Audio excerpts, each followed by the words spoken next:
Assalamualaikum warahmatullahi wabarakatuh. Halo rekan-rekan mahasiswa Teknik Sipil Universitas Muhammadiyah Yogyakarta. Kembali lagi bersama saya Guntur Nugroho pada mata kuliah Struktur Beton Bertulang.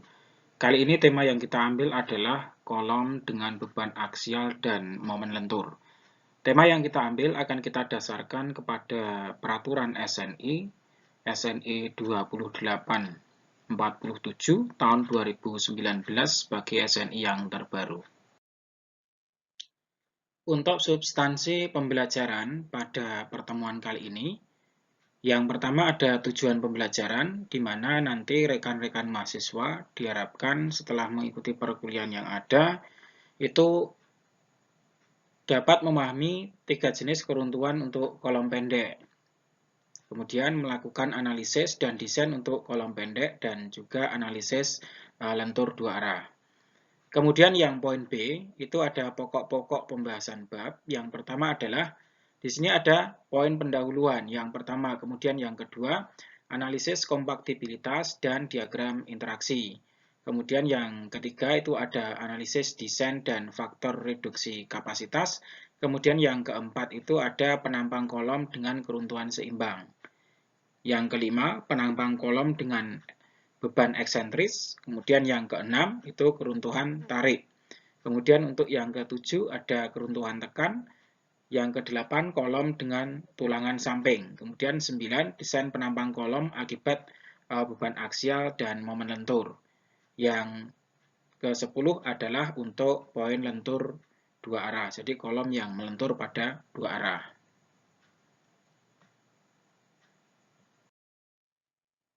Pada poin pertama, yaitu pada pendahuluan, ini pasal 10.4.2 yang mengatur tentang gaya aksial dan juga momenter faktor pada ayat yang pertama, pasal 10.4.21, antara PU dan MU terjadi bersamaan untuk setiap kombinasi beban terfaktor harus dipertimbangkan. Jadi pada kolom itu nanti karena posisinya ada gaya aksial sebesar PU dan juga ada momen lentur M. Nah, ketika itu terjadi secara bersamaan, di situ harus dipertimbangkan.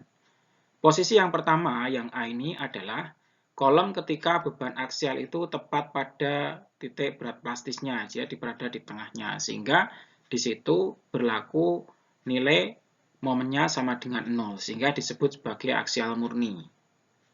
Kemudian untuk poin yang B, itu posisi beban P tidak tepat di tengah-tengahnya, tapi bergeser ke kanan dengan jarak sebesar E tertentu. Di mana E di sini diberikan penjelasan, eksentrisitas E ditentukan dari jarak titik berat plastis ke lokasi beban bekerja. Titik berat plastis ditentukan dari tulangan baja dan beton dengan tegangan tekan Fy dan 0,85 Fc. Sehingga di poin yang B atau gambar yang B ini, teman-teman bisa melihat posisi beban berada di sebelah kanan dari pusat berat plastis yang ada dengan jarak E tertentu. Untuk contoh perhitungan dari pusat berat plastis, teman-teman bisa melihat ke sini, ada sebuah soal. Tentukan pusat berat plastis penampang pada gambar berikut apabila menggunakan data Fc aksennya 27,5 MPa dan Fy-nya 400 MPa. Ini gambarnya ada di sebelah kanan ini. Ada sebuah penampang kolom dengan ukuran 500, kemudian 350 mm. Dengan konfigurasi penulangan, di sebelah kiri ada 4D29, sebelah kanannya ada 2D29 yang mempunyai tebal selimut seperti yang ada pada gambar ini. Kemudian kolom ini nanti akan ada gaya yang terjadi, yaitu Fs1 itu dari gaya untuk tulangan sebanyak 4 biji. Kemudian di tengah ini ada Fc, itu adalah gaya dari beton yang ada sebesar penampang itu. Kemudian yang sebelah kanannya lagi ada Fs2, ini untuk gaya yang berasal dari 2D29, jadi tulangan bagian sebelah kanan. Nah, yang pertama, langkah pertama asumsikan beton mengalami tegangan tekan sebesar 0,85 Fc. Ini dari ketentuan yang ada. Fc sama dengan 0,85 Fc.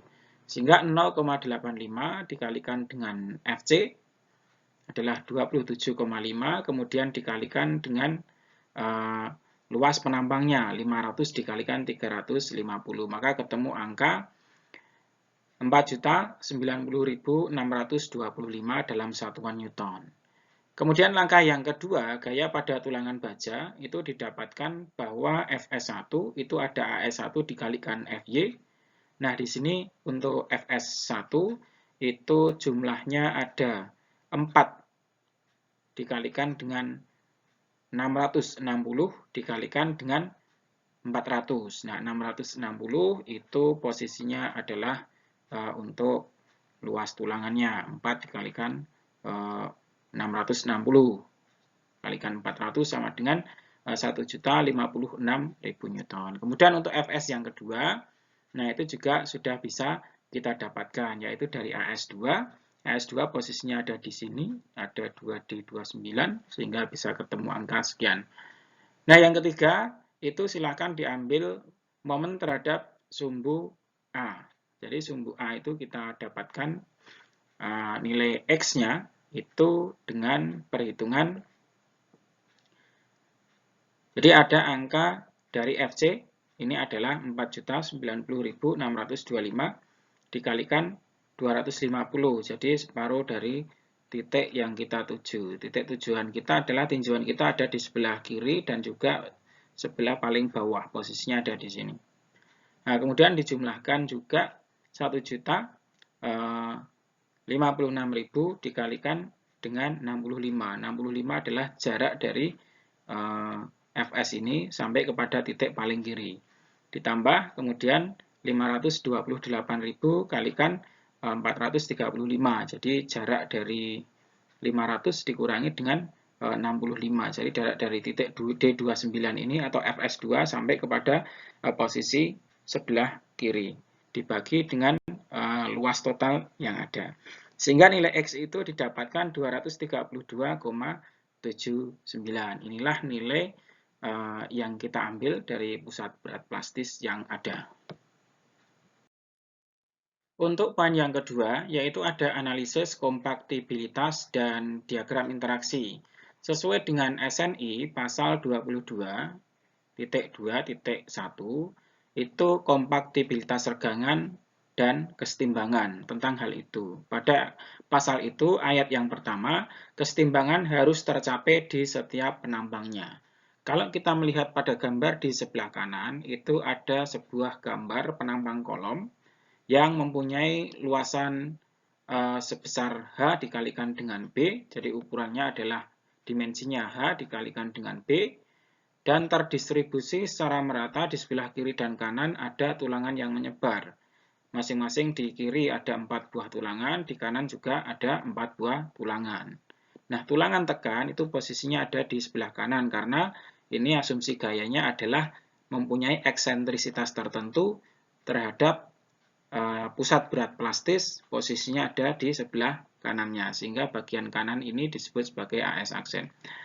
Nah, kesetimbangan harus tercapai di setiap penampang, maksudnya dengan adanya tulangan dan juga baja yang seperti ini, maka akan punya distribusi tegangan yang gambarnya bisa kita lihat pada gambar yang B ini. Nah, kolom kita itu mempunyai tinggi sebesar H, kemudian dari situ ada jarak C. C itu di mana posisi garis netral sampai kepada serat beton tertekan bagian yang paling luar di sebelah kanan. Kemudian punya jarak D. D itu adalah H dikurangi dengan selimut beton. Maka gambar distribusi tegangan teman-teman bisa melihat seperti ini. Di sebelah kiri itu ada regangan S berasal dari bajanya, kemudian di sebelah kanan ada regangan S aksen dari regangan baja pada posisi tertekan. Kemudian di bagian ujung ini ada regangan CU atau berasal dari regangan dari betonnya, yang nanti maksimumnya nilainya adalah 0,003. Nah, setelah terjadi distribusi tegangan seperti ini, maka poin yang C itu kita bisa melihat bahwa arah gaya yang ada seperti pada gambar yang C ini, tulangan bagian yang sebelah kiri dia tertarik, kemudian di sebelah kanannya dia itu ada CC dan juga CS. CC adalah compression konkret, kemudian CS-nya adalah compression steel dari baja yang tertekan. Nah, besarnya CC ini adalah 0,85 dikalikan FC aksen, dikalikan dengan A, dikalikan dengan B. Ini posisinya seperti itu. Sehingga dari gambar ini, kesetimbangan harus tercapai di setiap penampang pada pasal 22.2.1 pada ayat 1 itu bisa kita dapatkan. Untuk persamaan kesetimbangan dari hasil distribusi regangan dan juga gaya yang ada di gambar di sebelah kanan ini, dari penjelasan gambar A, kemudian gambar B, gambar C ini, kawan-kawan bisa melihat semua bahwa ada beberapa gaya yang muncul, yaitu dari T, definisinya adalah AS dikalikan dengan FS atau FY, kemudian CC itu 0,85, FC aksen dikalikan A dikalikan B, kemudian CS, AS aksen dikalikan dengan FS aksen, dan juga ada PN, yaitu gaya aksial yang mempunyai jarak sebesar eksentrisitas tertentu dari pusat berat di sebelah kanannya.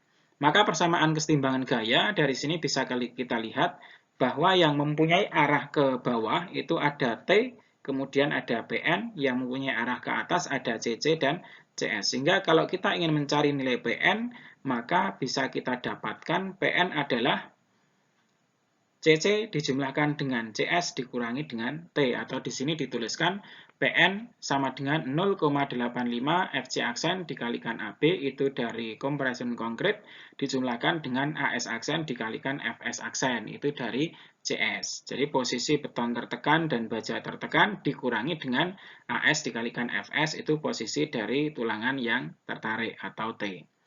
Untuk persamaan kesetimbangan momennya, di situ momen konsepnya adalah gaya dikalikan dengan lengan, atau di sini PN dikalikan dengan eksentrisitasnya. Sehingga dari masing-masing gaya itu, CC 0,85 FC aksen AB dikalikan jaraknya adalah H/2 dikurangi dengan A/2. Ini posisinya ada di sini. H/2 dikurangi dengan A/2. Nah, kemudian AS aksen dikalikan dengan FS aksen itu dari CS, compression steel, dikalikan dengan jaraknya H dibagi dengan 2 dikurangi dengan D aksen. Kemudian yang terakhir dari AS dikalikan FS itu dari T, atau tension steel TS, dikalikan dengan D min H/2. Jadi D min H/2 posisinya ini. Sehingga kita punya persamaan kesetimbangan yang menghasilkan nilai PN dan juga nilai MN. Untuk tulangan tarik, itu kita bisa mendapatkan dari persamaan kesetimbangan regangan yang ada, bahwa regangan dari tulangan itu kita dapatkan regangan S sama dengan regangan CU dikalikan dengan D dikurangi C dibagi dengan C. Untuk Fs sama dengan regangan CU dikalikan ES kalikan D min C dikurangi dengan dibagi dengan C, itu lebih kecil dari sama dengan Fy. Kemudian untuk posisi pada tulangan yang mengalami desak atau tertekan, regangan S aksen sama dengan regangan CU dikalikan dengan C dikurangi D aksen dibagi C. Sehingga dari situ kita juga bisa mendapatkan Fs aksen sama dengan regangan CU dikalikan dengan ES dikalikan C dikurangi D aksen dibagi dengan C lebih kecil sama dengan Fy. Nah, dari persamaan kesetimbangan yang ada, kita bisa mendapatkan nilai ada PN, kemudian persamaan kesetimbangan momennya juga mendapatkan MN, karena ada pengaruh nilai eksentrisitas tertentu ketika kolom itu mengalami aksial murni, kemudian dia eksentrisitasnya bergeser semakin besar, sehingga nanti nilai momennya juga akan semakin besar. Nah, dari situ ada suatu grafik diagram interaksi yang bisa kita gambarkan seperti pada gambar ini, di mana sumbu X itu adalah MN, jadi momen nominalnya, kemudian sumbu Y adalah PN. Nah, dari nilai eksentrisitas yang ada, ini nanti kawan-kawan setiap E berubah, maka akan mempunyai nilai P dan MN yang berbeda-beda. Sehingga pada E yang berbeda-beda itu, terus kemudian divariasikan sehingga membentuk sebuah lengkungan grafik yang bisa kita lihat pada garis yang hitam tebal ini.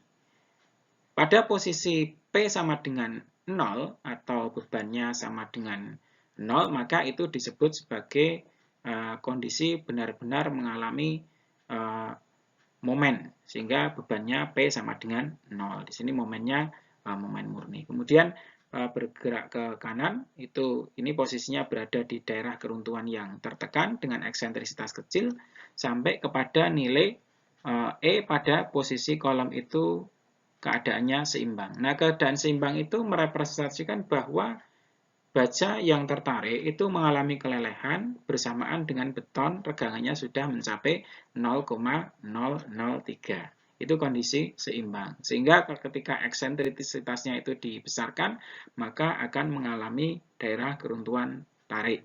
Di mana keruntuhan tarik itu yang terjadi adalah bajanya sudah leleh, tetapi betonnya regangannya lebih kecil dari 0,003. Nah, inilah sebagai diagram interaksi yang bisa kita gunakan karena di SNI itu mempersyaratkan bahwa tadi ada pasal yang menyatakan kombinasi antara PN dan MN secara bersamaan harus dipertimbangkan. Pada poin yang ketiga, yaitu asumsi desain dan faktor reduksi kapasitas, di dalam SNI 2847 tahun 2019 untuk kolom itu ada beberapa asumsi yang kita sumberkan kepada pasal 22.2.1 ayat yang pertama. Itu berbunyi kesetimbangan harus tercapai di setiap penampang, seperti yang sudah kita jelaskan pada slide sebelumnya tadi. Kemudian pasal berikutnya, di ayat yang kedua, regangan beton dan tulangan non-prategang diasumsikan proporsional dengan jarak dari sumbu netral yang ada. Tadi sudah kita gunakan untuk menghitung sehingga dicapai kesetimbangan baik untuk PN dan juga untuk MN. Kemudian dari pasal 22.2.2 ayat yang pertama menyatakan bahwa regangan maksimum untuk serat tekan terjauh pada beton itu diasumsikan sama dengan 0,003 atau regangan CU itu nilainya adalah 0,003. Nah, selanjutnya di ayat yang kedua itu ada kekuatan tarik beton diabaikan karena memang sangat kecil, hanya 1/10 biasanya, dalam perhitungan kekuatan lentur dan kekuatan aksial. Selanjutnya di pasal yang ketiga itu ada hubungan antara tegangan dan regangan tekan beton dinyatakan dengan bentuk persegi. Ini saya berikan blok merah dengan bentuk persegi karena yang kita pakai pada pembelajaran kita ini menggunakan asumsi dan pendekatan bentuk persegi. Walaupun ada juga diizinkan menggunakan trapesium, parabolik, atau bentuk lain yang memprediksikan kekuatan yang sesuai dengan hasil tes yang ada. Nah, yang kita pakai adalah dengan menggunakan asumsi bentuk persegi, membawa bentuk parabolik kepada bentuk persegi. Untuk asumsi desain selanjutnya, itu pada pasal 22.2.24, ayat yang pertama. Jadi tegangan beton 0,85 FC aksen diasumsikan terdistribusi rata terhadap zona tekan ekivalen yang dibatasi ujung penampang dan garis yang paralel terhadap sumbu netral, yang terletak pada jarak dari serat tekan terjauh seperti persamaan berikut. Persamaannya adalah A sama dengan beta 1 dikalikan dengan C, di mana C itu adalah jarak dari garis netral sampai kepada serat beton tekan yang terluar, yang tadi disebutkan sebagai regangan CU, yang nilainya 0,003. Sedangkan A adalah kedalaman dari blok beton tertekan sebagai asumsi kita, sehingga nanti ada suatu parameter yang muncul, yaitu nilai beta 1, yang menghubungkan nilai C, jarak dari garis netral, terhadap kedalaman blok beton tertekan yang kita jadikan acuan pada perhitungan. Nah, nilai beta 1 itu nanti dipengaruhi oleh nilai FC aksennya, akan ada rumus-rumus yang akan disampaikan. Kemudian pada pasal 22.2.24, ini ayat 2 ya, jarak dari serat tekan terjauh sampai ke sumbu netral C itu diukur tegak lurus dari sumbu netral. Jadi tidak boleh ada kemiringan. Jadi tegak lurus itu posisinya sudutnya adalah 90. Tidak boleh diukur miring karena memang di situ asumsi kita adalah walaupun mengalami suatu kelengkungan, tetapi pada titik lengkung itu diambil nilai yang tegak lurus pada setiap panjang elemen pada kolomnya. Asumsi desain selanjutnya itu kita ambilkan dari pasal 22.2.24 ini ayat yang ketiga, di mana nilai beta 1 dinyatakan dalam tabel 22.2.243. Ini kode tabelnya juga sesuai dengan apa yang ada di SNI 2847 tahun 2019. Di mana faktor beta 1 itu nanti dipengaruhi oleh nilai FC aksen. Kita lihat di sini, untuk FC lebih besar sama dengan 17 dan lebih kecil sama dengan 28, nilai beta 1-nya silahkan nanti kawan-kawan langsung mengambil angka 0,85. Tetapi kalau FC aksennya itu di antara lebih besar dari 28 dan lebih kecil dari 55, teman-teman menggunakan rumus yang B ini. 0,85 dikurangi 0,05, FC aksen dikurangi 28/7.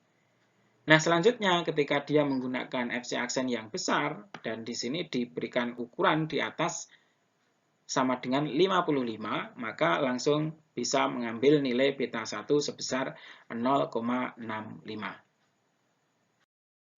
Asumsi desain selanjutnya itu kita ambilkan dari pasal 21.2 ayat yang kedua, di mana faktor reduksi kekuatan untuk momen gaya aksial atau kombinasi momen dan gaya aksial harus sesuai dengan tabel 21.2.2.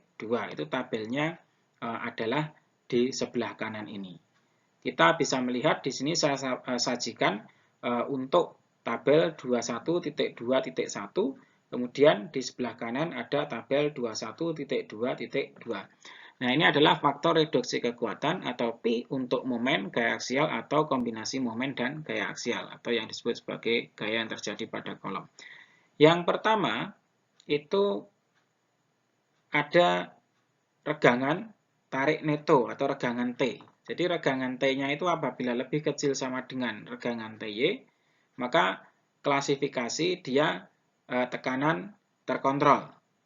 Untuk tulangan yang spiral nanti sesuai dengan 25.7.3 gunakan 0,75. Sedangkan untuk yang lainnya, yang non spiral, itu gunakan 0,65. Untuk regangan TY, nah ini regangan T-nya itu lebih besar dari regangan leleh dan lebih kecil dari 0,005. Itu posisinya pada kondisi transisi. Maka bisa menggunakan rumus yang ada di sini. 0,75 plus 0,15 regangan T dikurangi regangan TY dibagi dengan 0,005 dikurangi regangan TY. Ini untuk yang spiral. Bagi yang non spiral nanti perbedaannya hanya 0,75 jadi 0,65 ini. Sedangkan posisi yang tegangannya terkontrol, nah klasifikasinya ini terkendali tarik lah istilahnya. Kalau regangan T lebih besar sama dengan 0,005, istilahnya tadi terkendali tarik, maka gunakan 0,9 pi-nya. Untuk yang spiral, non-spiralnya juga 0,9. Inilah faktor reduksi kekuatan yang digunakan pada kombinasi antara momen dan juga gaya aksial atau yang terjadi pada kolom. Jadi nanti kalau zona terkendali tekan, kemudian zona transisi dan zona terkendali tarik, kawan-kawan bisa memilih dari skema yang ada di sini. Jadi angka-angka yang ada di sini. Dari tabel yang ada tadi untuk faktor reduksi kapasitas bisa juga digambarkan pada grafik yang ada di sini. Ini ada daerah yang terkendali tekan, kemudian daerah transisi, kemudian ada daerah terkendali tarik. Sehingga untuk spiral, pilih nanti untuk garis yang putus-putus, yang lainnya atau non-spiral, itu bisa kita pilih garis yang tidak putus-putus panjang ini. Pada daerah transisi, itu nanti menggunakan rumus yang ada. Ketika sudah masuk terkendali tarik, maka itu menggunakan angka 0,9, baik itu spiral maupun non-spiral. Tetapi pada terkendali tekan, itu nanti angkanya 0,75 untuk spiral dan 0,65 untuk non-spiral. Nah, batasan antara transisi dan terkendali tarik maupun tekan itu posisinya ada di sini. Kalau sudah masuk lebih besar daripada regangan Y dan lebih kecil dari 0,005, maka dia transisi. Maka Pi-nya dihitung dengan menggunakan persamaan yang ada pada tabel sebelum slide ini tadi. Untuk poin yang keempat, ini ada bahasan kolom pada keruntuhan yang seimbang. Sebelumnya kita pahami dulu bahwa kombinasi antara Pn dan juga Mn itu nanti karena pengaruh eksentrisitas tertentu sehingga memberikan nilai yang berbeda-beda yang membentuk suatu grafik yang dikenal sebagai grafik diagram interaksi. Di mana pada diagram interaksi kolom itu nanti akan didapati suatu titik tertentu dengan nilai eksentrisitas tertentu akan menghasilkan kondisi keruntuhan yang seimbang. Maksudnya apa? Seperti yang sudah kita utarakan di slide ini, bahwa keruntuhan seimbang itu indikasinya adalah regangan beton itu sudah sampai kepada 0,003, seperti asumsi di pasal SNI tadi. Bersamaan dengan itu, regangan baja juga sudah mengalami kelelehan. Sehingga nilai momen pada saat itu dan juga nilai gaya aksial pada saat itu dan juga eksentrisitas pada saat itu disebut pada kondisi seimbang. Kita lihat gambar yang ada di bawah ini. Apabila kita mempunyai sebuah kolom dengan lebar B dan tingginya adalah H, dengan distribusi tulangan yang ada dan FC aksen serta FY yang ada, maka dia akan mempunyai pusat berat plastis yang ada. Nah, titik dari sebuah gaya atau PN dengan eksentrisitas tertentu suatu saat akan mengakibatkan keruntuhan kolom itu menjadi keruntuhan seimbang, di mana baja akan leleh bersamaan dengan beton yang sudah mencapai regangan 0,003. Nah, inilah nilai eksentrisitas tertentu itu disimbolkan sebagai EB atau E dalam kondisi balance. Sehingga nanti jarak pusat berat plastis atau ini ada garis netralnya sampai kepada titik terluar dari serat beton tertekan itu disebut sebagai CB. Kedalaman blok beton tertekan yang dihitung berdasarkan faktor beta 1 yang dikalikan dengan CB itu juga disebut A dalam keadaan balance. Sehingga nanti kita bisa melanjutkan ketika eksentrisitasnya dari balance kemudian kita berbesar, maka akan berperilaku sebagai keruntuhan tarik, dan ketika dari eksentrisitas balance kita perkecil eksentrisitasnya, maka kolom akan berperilaku sebagai keruntuhan tekan. Untuk menghitung nilai C pada keadaan seimbang yang disebut sebagai CB, kawan-kawan bisa melihat gambar yang ada di bawah ini, di mana kita di sini mempunyai gambar distribusi dari regangan yang ada. Di mana segitiga ini, kawan-kawan bisa melihat, kita bisa mendapatkan ada CB, kemudian ada regangan S aksen, kemudian ada regangan Y, kemudian ada regangan CU, yaitu regangan dari beton yang sudah mencapai 0,003. Maka untuk mencari nilai CB, itu kita bisa menggunakan perbandingan segitiga. Coba lihat di sini. Rumus di atas ini membandingkan antara CB dengan D. Artinya sisi pendek dengan sisi yang panjang. Ini adalah CB, kemudian D itu adalah jarak dari tepi atas sampai kepada titik yang mempunyai awal dari regangan atau tulangan yang berada di bagian tarik. Ini adalah D-nya. Jadi garis yang pendek atau CB ini kita bandingkan dengan D, maka itu akan sama dengan regangan CU 0,003 dibandingkan dengan regangan 0,003 ini ditambah dengan regangan yang ada di sini atau sisi panjangnya. Jadi sisi pendek dibagi dengan sisi panjang baik secara vertikal maupun secara horizontal. Sehingga 0,003 itu dibagi dengan 0,003 plus FY dibagi dengan ES. Itu posisinya adalah regangan Y. Nah, untuk nilai ES itu baja digunakan nilai 200.000 megapascal. Sehingga dari rumus itu bisa kita dapatkan nilai CB sama dengan kalau E-nya kita masukkan 200.000, maka ini bisa membentuk rumus 600D dibagi dengan 600 plus FY. Sehingga dari nilai CB kita bisa mendapatkan nilai AB. AB di sini adalah kedalaman blok beton tertekan yang dalam kondisi balance. Nilainya adalah dipengaruhi oleh faktor beta 1. Beta 1 secara tabel tadi disebutkan dipengaruhi oleh besarnya nilai FC aksen. Jadi FC aksen nanti akan berpengaruh kepada beta 1. Selanjutnya kita kalikan dengan nilai CB yang ada ini, maka didapatkan nilai AB yang ada di sini, atau A dalam kondisi balance.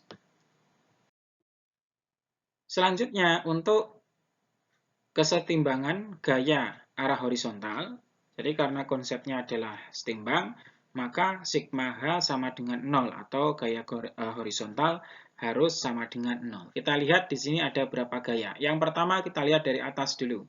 Itu ada nilai PN, yang nilainya adalah posisinya sama dengan PB. Jadi P dalam kondisi keadaan balance.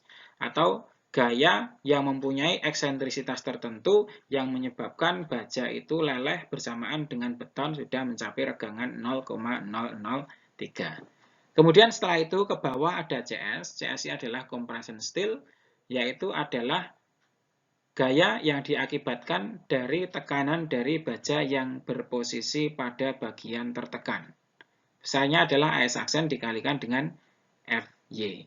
Setelah itu ada CC atau compression concrete, yaitu adalah besarnya gaya yang merupakan nilai dari asumsi kedalaman blok beton tertekan, yaitu AB, sehingga di situ rumusnya adalah 0,85 dikalikan FC dikalikan AB dikalikan B. Ini muncul angka 0,85 sesuai dengan pasal yang ada di SNI tadi, yaitu perubahan dari bentuk yang sebenarnya parabolik kemudian disimplifikasi menjadi bentuk persegi.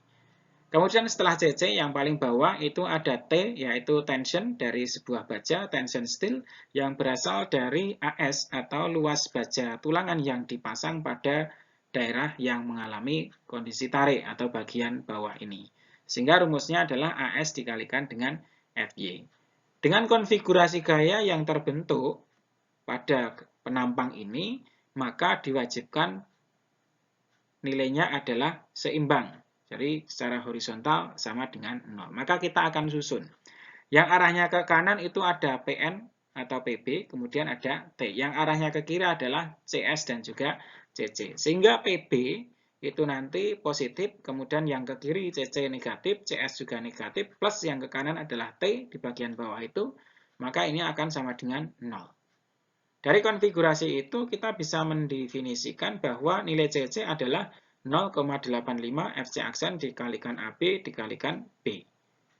Kemudian dari situ nilai T atau baja yang mengalami tarik adalah AS dikalikan dengan FY. Nah, CS ini adalah luasan dari baja yang tertekan, yaitu AS dikalikan FS aksen, itu dari baja yang tertekan, dikurangi dengan 0,85 FC aksen dikalikan AS aksen. Ini adalah luasan dari beton yang tertekan yang hilang akibat penempatan baja yang tertekan. Itu diperhitungkan juga di dalam rumus ini, dalam rumus CS.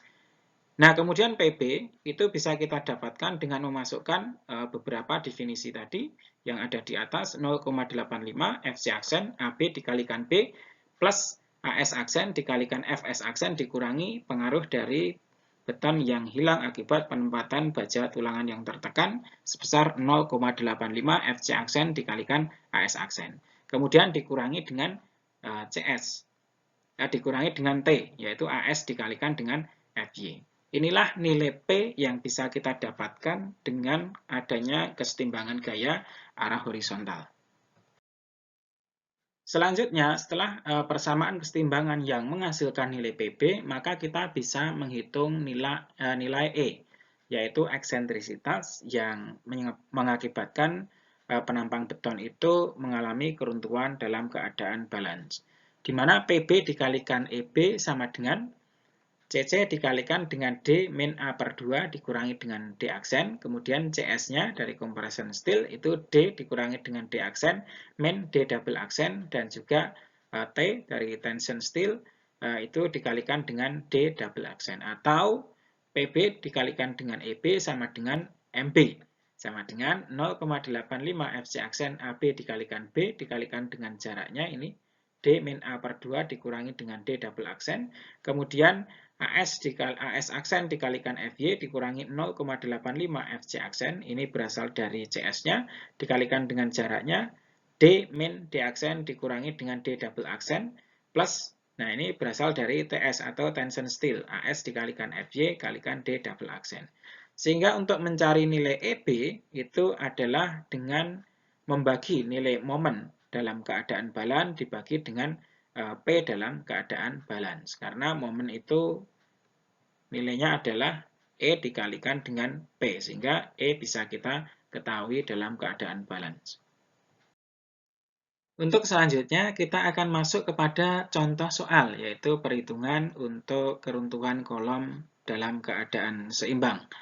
Di sini ada soal, kawan-kawan bisa mengikuti, tentukan gaya tekan pada kondisi seimbang, atau PB, serta tentukan pula besarnya eksentrisitas dan momen pada kondisi seimbang. Jadi eksentrisitasnya disebut EB, kemudian momennya MB, untuk penampang kolom pada gambar berikut ini yang ada di sebelah kanan kita. Ini digunakan nilai FC itu ada 27,5 MPa dan FY-nya adalah 400. Yang pertama dulu yang kawan-kawan harus perhatikan, pada keadaan seimbang di poin yang pertama ini diberikan keterangan bahwa beton sudah hancur sehingga nilai regangan C-nya sama dengan 0,003. Dan tulangan baja juga leleh bersamaan dengan hancurnya beton, yaitu regangan S-nya sama dengan 400 dibagi dengan ES atau 2 kali 10 pangkat 5 MPa. Ketika itu nilainya sudah mencapai 0,002.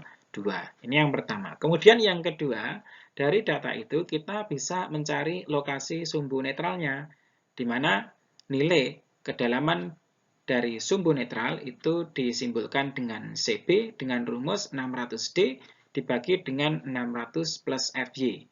Sehingga nilainya bisa kita masukkan 600 dikalikan dengan D. Kita lihat di sini nilai D-nya adalah 485 dibagi dengan 600 plus FY-nya 400 dapat angka 291 mm.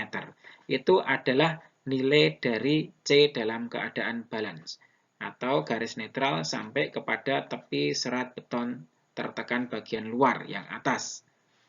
Kemudian dari nilai CB, kita bisa mengembangkan untuk mencari nilai AB, yaitu kedalaman blok beton tertekan yang akan menjadi asumsi perhitungan untuk kekuatan dari beton yang ada. Nilainya dipengaruhi oleh nilai beta 1 dikalikan dengan CB. Sehingga kita bisa ambil nilainya 0,85 untuk beta 1-nya sesuai tabel yang didasarkan kepada SNI tadi, bahwa untuk nilai FC itu 27,5 menggunakan nilai beta 1 0,85. Kita kalikan dengan CB 291 maka dapat angka 247,35 mm. Selanjutnya untuk langkah yang ketiga, kawan-kawan bisa melakukan pemeriksaan terhadap kelelehan tulangan tekan, di mana rumus yang kita pakai adalah regangan S aksen dibagi 0,003 sama dengan CB dikurangi dengan D aksen dibagi dengan CB. Angka bisa kita masukkan regangannya, sehingga kita dapatkan nilai CB itu yang sudah kita hitung 291 dikurangi dengan D aksen sebesar 65 dibagi dengan nilai CB yaitu 291. Sehingga di sini regangan S-nya sama dengan 0,00233. Nilainya ini lebih besar dari nilai regangan Y, di mana regangan Y nilainya adalah 0,002. Sehingga bisa kita pastikan informasi di sini tulangan tekan sudah mengalami kelelehan. Nah, selanjutnya kita juga bisa menghitung nilai Fs, berapa nilai tegangan pada kondisi aktual baja tersebut. Sama dengan 600 dikalikan dengan CB min D aksen dibagi dengan CB. Kita masukkan angkanya 600, kemudian CB-nya 291 dikurangi D aksennya 65 dibagi dengan CB 291. Kita dapatkan angka bahwa tegangan yang ada ternyata sudah 465,98. Jelas ini lebih besar dari FY atau tegangan lelehnya. Sehingga kita pastikan ini sudah leleh. Sehingga dari sini poin ketiga kita menyimpulkan bahwa nilai Fs aksen sama dengan Fy sama dengan 400 MPa. Selanjutnya kawan-kawan bisa melanjutkan pada tahap yang keempat, yaitu menghitung gaya yang bekerja. Ada gaya CC yaitu compression konkrit dengan rumus 0,85 dikalikan FC, kemudian dikalikan AB dikalikan B. Angkanya dimasukkan 0,85, FT-nya 27,5, kemudian AB-nya 247,35, dikalikan dengan lebarnya 350. Maka ketemu angka 2.023.632,19 dalam satuan Newton. Kemudian untuk T itu adalah gaya tarik dari baja yang ada, itu dari AS dikalikan dengan FY. Kita menggunakan 4 diameter baja tulangan dikalikan dengan AS-nya masing-masing 660 dikalikan FY-nya 400 sehingga ketemu angka 1.056.000 dalam satuan Newton. Kemudian untuk CS atau compression steel itu ada rumus AS aksen dikalikan FS aksen dikurangi dengan 0,85 FC aksen. Tulangannya ada 4, kemudian 660 adalah AS-nya, kemudian FS-nya seperti yang di atas tadi, langkah yang ketiga, nilainya sama dengan FY karena sudah mengalami kelelehan. Sehingga kita tuliskan Fs aksennya adalah FY 400. Dikurangi dengan 0,85, FC aksen 27,5, sehingga mendapatkan angka 994.290 dalam satuan Newton. Dari perhitungan yang sudah kita lakukan, untuk kolom dengan penampang B 350 dan hanya adalah 550, dengan tulangan tarik ada 4. Kemudian tulangan tekannya juga ada 4, kita dapatkan CB tadi 291, kemudian nilai A-nya dalam kondisi balan 247,35 satuan milimeter.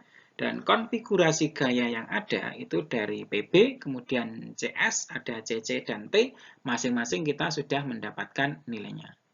Ada CS, kemudian CC, dan T, ini kita sudah mendapatkan nilainya. Sehingga nanti dengan konfigurasi kesetimbangan arah horizontal sama dengan 0, maka nilai PB bisa kita dapatkan. Untuk mendapatkan nilai PB dan EB pada step 5 ini, untuk hitungan PB, bisa kita dapatkan dengan sigma H sama dengan 0, sehingga PB sama dengan CC plus CS dikurangi T. Maka CC kita masukkan 2.023.632,19, kemudian CS-nya ada 994.290, dan T-nya ada 1.056.000. Sehingga dari perhitungan ini kita dapatkan nilai PB adalah 1.922,19 Newton. Untuk momen dalam kondisi balance, itu bisa kita dapatkan dengan mengkalikan gaya dan juga jaraknya. Sehingga dengan rumus yang ada ini bisa kita masukkan nilai 0,85 FC aksen dikalikan AB dikalikan B, itu didapatkan dari CC, ada angka 2.023.632,19, kemudian jaraknya adalah D dikurangi A per 2 dikurangi dengan D aksen. Ini D-nya, ini A-nya, kemudian D double aksennya 210. Selanjutnya untuk bagian yang kedua itu ada AS dikalikan FY dikurangi dengan 0,85 FC aksen dikalikan dengan jaraknya. Nah, AS dikalikan FY dikurangi 0,85 FC aksen itu adalah CS-nya, sehingga kita masukkan angka 994.290 dikalikan dengan jarak ada D sebesar 485, dikurangi D aksennya 60, dikurangi D double aksennya 210. Plus di sini ada ASFY itu adalah T, kita masukkan angka 1.056.000 dengan jarak D double aksen, yaitu 210. Dari perhitungan itu, maka muncul nilai momen balan sama dengan 736.787.000. Kemudian ini ada 41,15 satuannya Newton milimeter. Jadi 7.360 sekian. Jadi nanti kalau kita konversi kepada satuan Newton, kilonewton meter, nanti tinggal dikalikan 10 pangkat 6. Nah, dari sini perhitungan untuk E balan, teman-teman bisa menggunakan rumus MP dibagi dengan PB. Jadi tinggal kita masukkan hasil dari PB, kita gunakan MP, kemudian kita bagikan, ketemu angka 375,54 mm. Ini adalah nilai eksentrisitas yang menyebabkan kolom itu runtuh secara seimbang. Baja leleh, kemudian regangan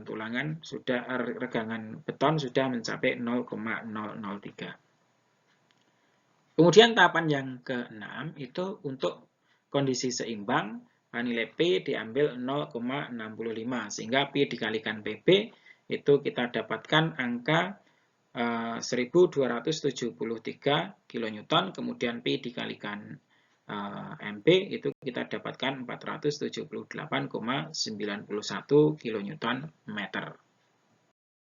Demikian rekan-rekan mahasiswa Teknik Sipil Universitas Muhammadiyah Yogyakarta dan juga seluruh sahabat muda mendunia. Pembelajaran secara online, secara asinkronus dengan video tutorial dengan tema kolom dalam keadaan seimbang ini sudah kita selesaikan. Semoga bisa kita pahami dan menambah wawasan kita di bidang ilmu struktur beton. Terima kasih, kita akhiri dengan bacaan hamdalah dan juga doa kafaratul majelis secara bersama-sama. Alhamdulillahirabbil alamin, subhanakallahumma wa bihamdika asyhadu an la ilaha illa anta astaghfiruka wa atubu ilaik. Billahi taufiq wal hidayah. Wassalamualaikum warahmatullahi wabarakatuh.